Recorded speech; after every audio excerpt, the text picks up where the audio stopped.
All right, that was another slight variation, this time on the descending pattern. Instead of playing 4, 3, 2, 1, you play 4, 2, 1, 3, 4, 2, 1, 3, and continue that pattern down the neck chromatically. Remember to keep your picking alternate the entire time. And that will wrap up our warm-up exercises. I usually play these type of exercises for, I guess, about 10 to 20 minutes before actually tackling some more difficult practicing or a gig or whatever. And it usually helps to get both hands acclimated to the guitar, especially when you're cold. So have fun and make sure you warm up.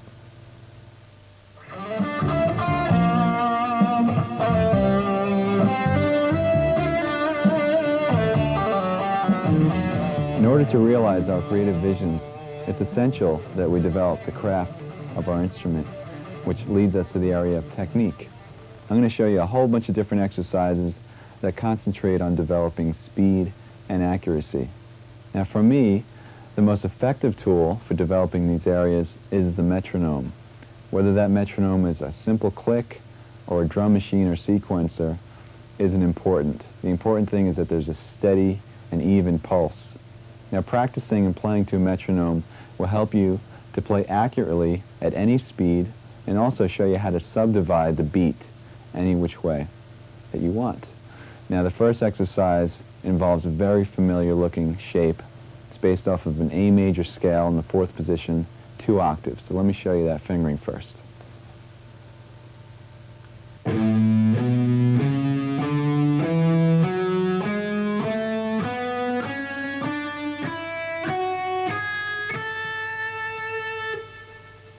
This exercise involves playing to a steady pulse. In other words, the speed or tempo of the click is not going to change, but how we subdivide that click is going to change. First, we'll start with playing 1 note per beat, which is chord notes.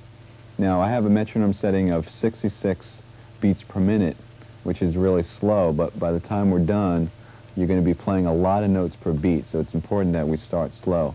Remember also to keep a consistent down, up, down, up, down, up picking pattern the entire time. Here is chord notes to the metronome. 3, 4.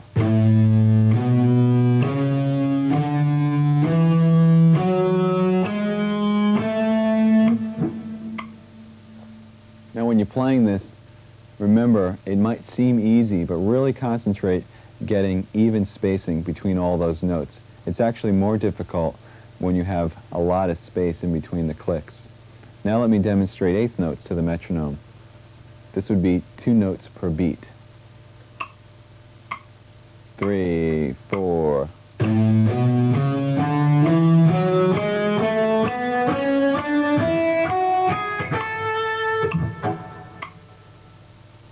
And now triplets, which is 3 notes to the beat. 3, 4.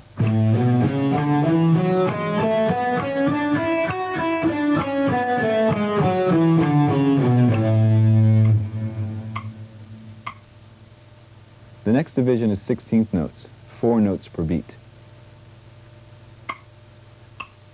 3, 4.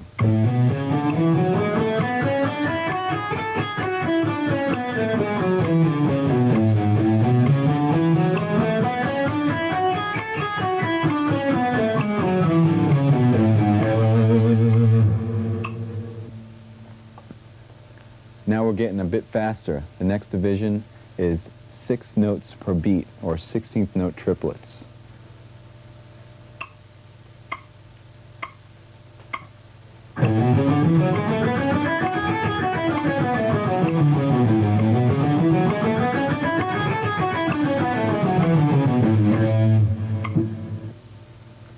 And the last group is 32nd notes, or 8 notes per beat. And this is going to be quite faster than what we started. But remember, the pulse didn't change at all. It's just the division of that pulse.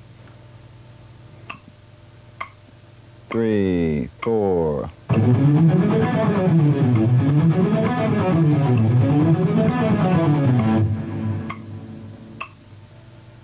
Okay, now that you're familiar with playing to a metronome and subdividing the beats, I'd like to show you how to increase your speed. And what we're going to do here is we're going to develop accuracy at high speeds. The basic concept is you start with a slow tempo in the metronome, play the exercise or example as many times until you've mastered it at that tempo, and then increase the metronome about 8 beats per minute, and then play the exercise over and over at that tempo, increase it, and so on until you get to your desired tempo. I'm going to demonstrate this with an exercise that uses chromatics, 4 fingers in a row, and they're played as 16th notes to the metronome. Let me show you the exercise first, then I'll show you how to develop the speed.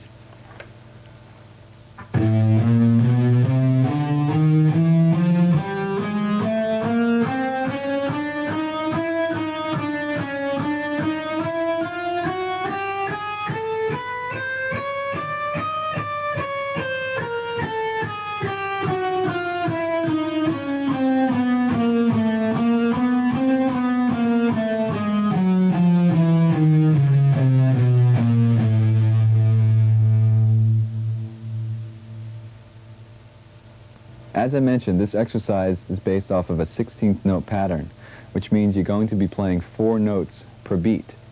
Besides concentrating on getting those notes to fall evenly over each click, you should also accent every 4 notes. In other words, every time the click comes down, accent with a harder pick stroke. So your group of 4 would sound like this.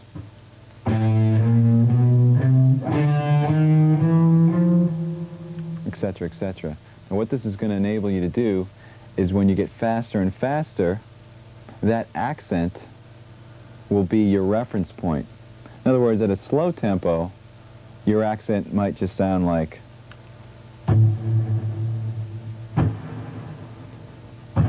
etc., and you'll be able to know where you are. But at a faster tempo, when the notes are whizzing by, your accent might be,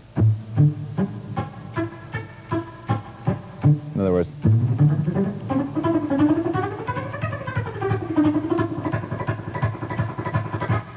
and that's how you know exactly where you are when you're playing at fast tempos. So what I'm going to do here is I'm going to show you how I would take this exercise and develop it speed-wise. Now, the first thing you have to do is you have to get a goal tempo. Let's say our goal tempo for today is 200 beats per minute. Now normally I would start this pretty low on the metronome, maybe about 100 or so, and it would take me quite a while to get to 200. But for the video's purpose, I'll start at about 120 and I'll increase it in larger increments than I would normally do, just to save some time. And what's going to happen is by the time I get to 200, hopefully not only should it be wailing, but it should also be clean. Another thing to keep in mind is your technique that you're using when you're playing slow should be the same technique that you use when you're playing fast. In other words, when you're playing slow, you're programming in your technique. So when you play fast, be consistent in your hand position and also in your left hand position, your right and left. Okay, here we go.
Okay, so we finally reached 200. Now, like I said before, normally that would take a lot longer because I'd go in increments of 8.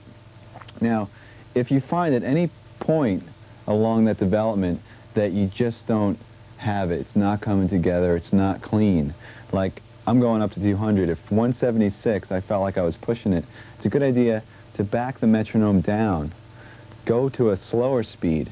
So I was at 200, let's say that was difficult, I'll go back down to about 170, try to get comfortable there first.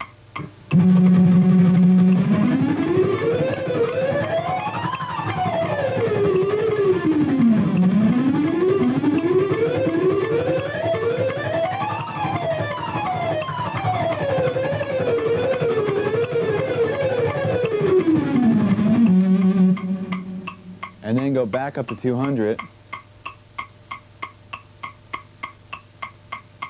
and see how it feels.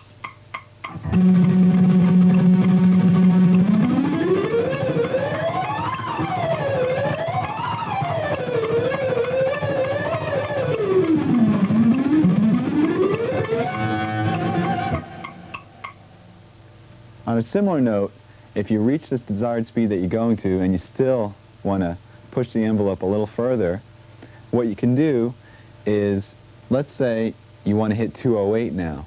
Go past 208, go to like 216 and just kill yourself, and then go back to 208 and that tempo will feel a lot easier. Let's attempt that.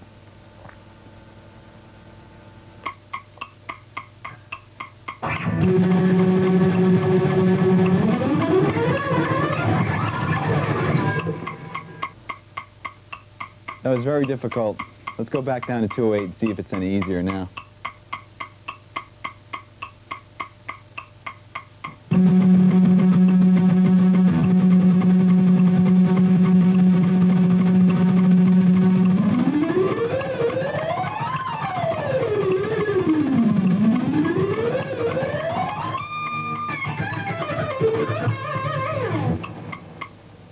Okay, so it's pretty much there. So you get the idea about pushing the envelope and then going back. Just remember, make sure that you're clean and accurate, and remember to accent the notes as well. Okay, now I'd like to demonstrate the same technique, building speed and accuracy, but this time with a 16th note triplet pattern. You're going to play 6 notes per beat, and it's based off of a 3-note per string pattern in E minor. So here it goes.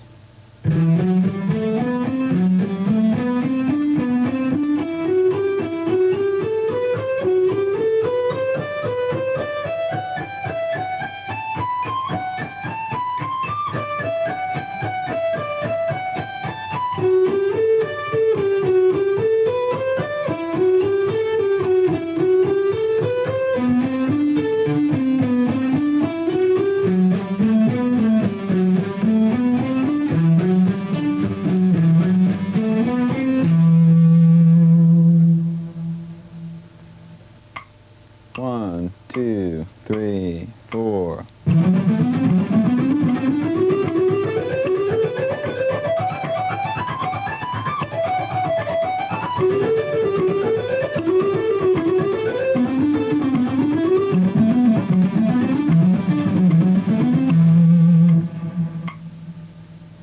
Okay, then you would follow the same steps to get to your goal tempo.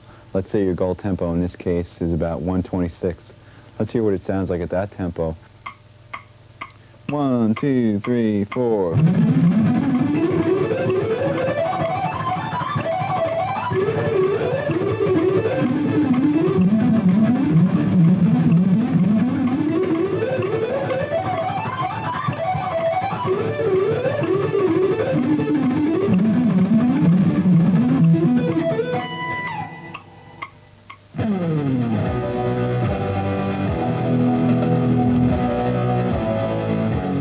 My first band experience technically was actually the first time I even picked up a guitar when I started again when I was 12. And these friends of mine, actually our ex-keyboard player, everybody would gather at his house because he had a piano. And I remember they were playing some Neil Young. They were playing Hey Hey My My. And they assigned me the little down, down, down, down. that was my part, and I sat there getting that, and I guess that was kind of a bad experience.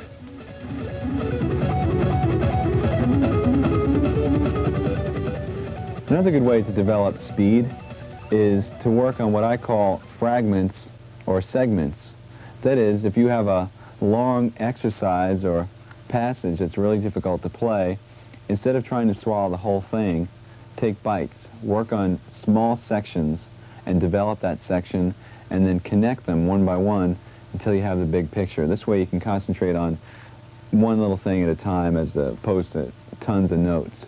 Now I have several examples of what I call scale fragments, and they're little patterns that you just play over and over and over and over, and eventually I'll show you how to develop these into long scale sequences that you can use in soloing and whatnot. So let's start by going through the different scale fragments.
All of the examples I just played were in the key of G major.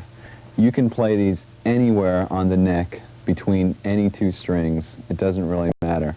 You can practice them chromatically, meaning if you were playing this one, perhaps play it 4 times in each position and then move up a half step.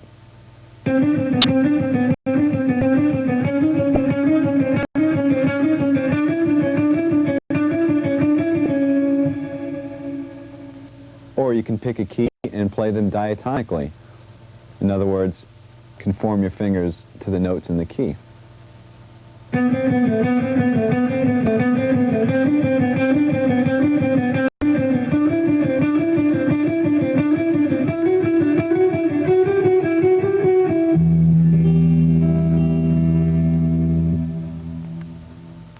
You can practice these scale fragments with the metronome, as we discussed, or there's a couple of other ways to develop speed. First way involves playing the exercise over and over and over, but starting in a slow tempo and gradually increasing the speed and then bringing it back down to a slow tempo. So you're almost like revving, you're almost revving your playing. And as you do this, as as you play faster, you can also vary the degree of dynamics that you pick with. You can pick harder or softer. It's a really good way to develop the speed. Here's an example.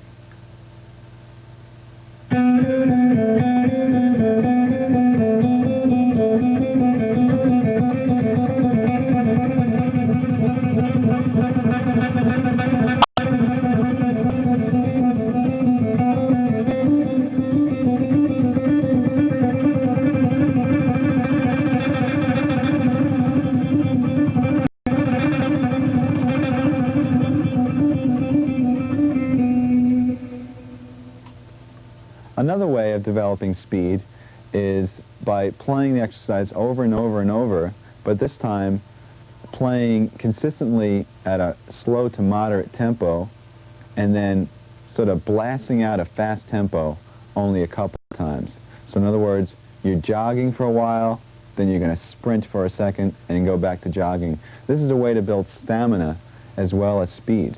It sounds like this.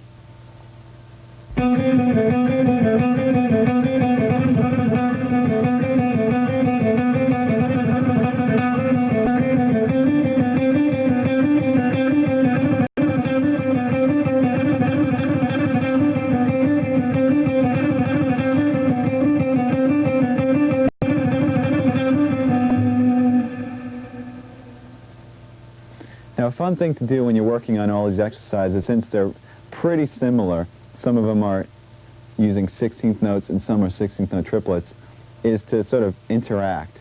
In other words, mix together. Like you might have one that sounds like, which is what I've been playing for the last couple of seconds. And there was another one that went. There was also another one that went. Try combining some of these exercises randomly and use your imagination. It might sound something like this.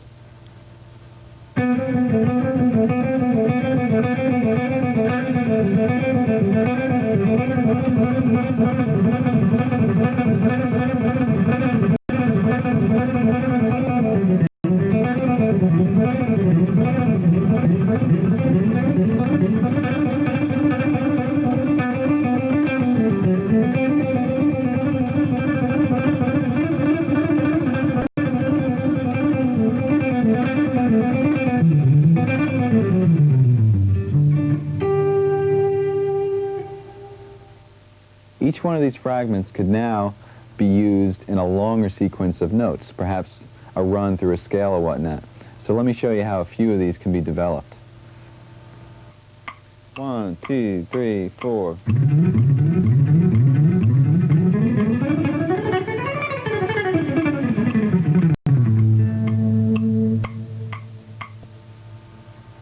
You should recognize the first part of that as the 3-note per string fragment that we did before.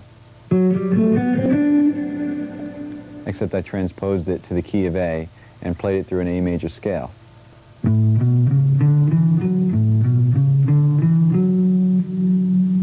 And the sequence consisted of playing that same pattern starting from each string.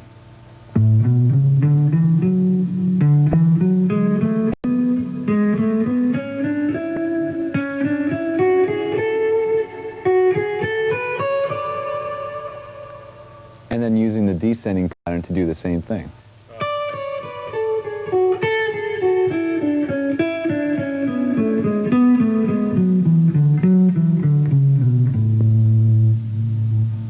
And you can play these patterns through the scales. You can change positions. You can play and repeat the sequence in any position as many times as you want. Just kind of mix it up. And that makes for a good run in a solo if you're trying to build some tension. I'll demonstrate that a little bit later. Let's move on to another long sequence of notes that's based off of another fragment.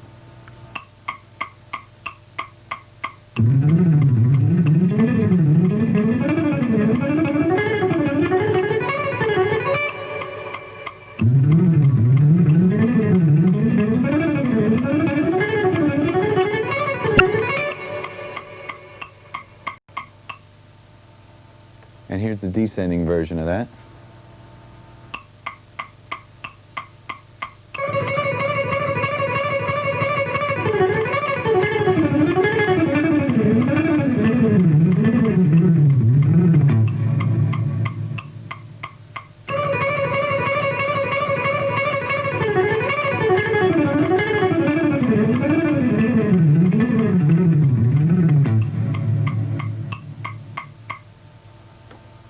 once again, hopefully you recognize the little fragments that originated these little runs. And descending, while it's fresh in our mind, came from that and sounded like this.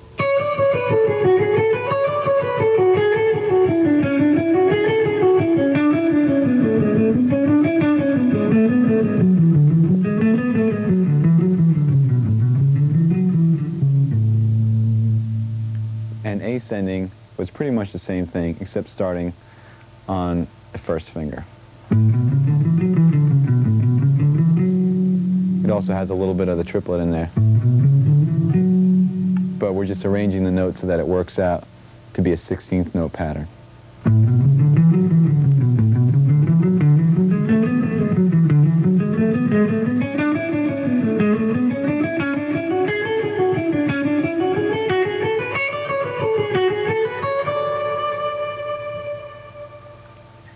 Here's another example using a fragment that includes string skipping.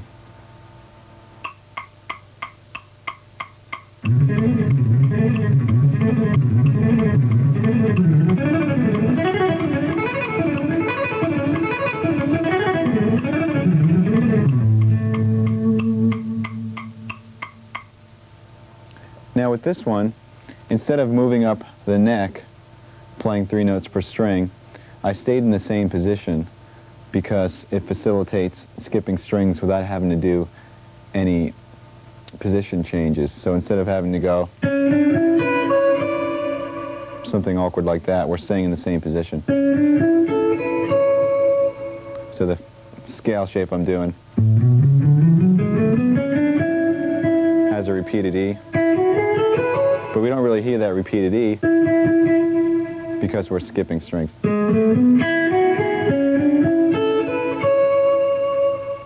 Here's the pattern slow.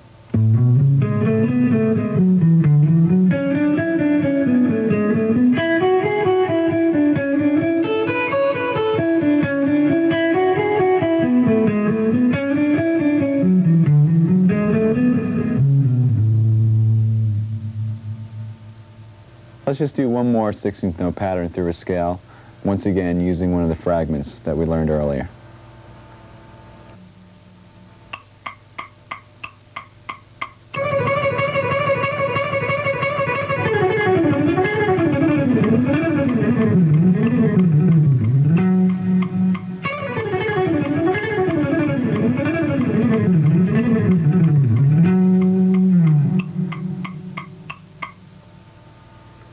Here it is slow. See if you can recognize the fragments in this one.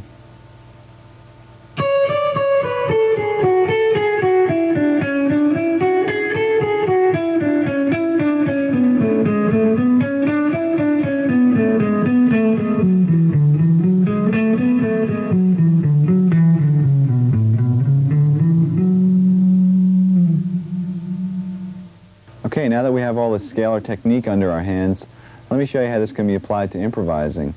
I'm going to solo over progression in D minor, basically using D, Dorian, and D minor scales, and I'm going to throw in a couple of these 16th note runs, and you can see the way it interacts with the melodies and whatnot.